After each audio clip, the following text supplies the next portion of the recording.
कल्याण पूर्वेच्या वतीने कल्याण पूर्व कालापिला रिक्षा युनियनच्या माध्यमातून महापालिकेला पत्रव्यवहार केलेला आहे। कल्याण पूर्व कोळशीवाडी असेल, चिंचपाडा रोड असेल, पुनालिंग रोड असेल, नांदिवली ते डॉर्ली भालपर्यंत रस्त्याची अतिशय खराब अवस्था आली, दयनीय अवस्था आलेली आहे।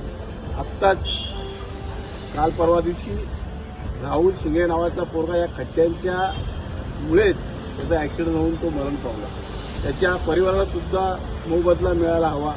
आज आमच्या कल्याण पूर्वेमध्ये अतिशय रिक्षावाले पॅसेंजरला घेऊन मौतचा कुवासारखं त्या ठिकाणी जीव मुठीत घेऊन चाललेले आहेत। या ठिकाणी अधिकाऱ्यांना एवढंच सांगितलं की गेल्या दीड महिन्यापासून पत्रव्यवहार करतो।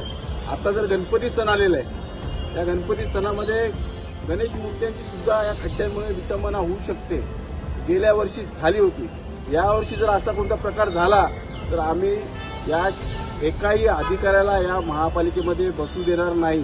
गणपतीमध्ये त्यांचं विसर्जन केल्याशिवाय शांत बसणार नाही। त्यामुळे आम्हाला या सणासुदीच्या अगोदर हे रस्ते पूर्णपणे पक्के डांबरीकरण झाले पाहिजे, जेणेकरून लोकांना याचा त्रास होणार नाही, एखादा अपघाती मृत्यू होणार नाही।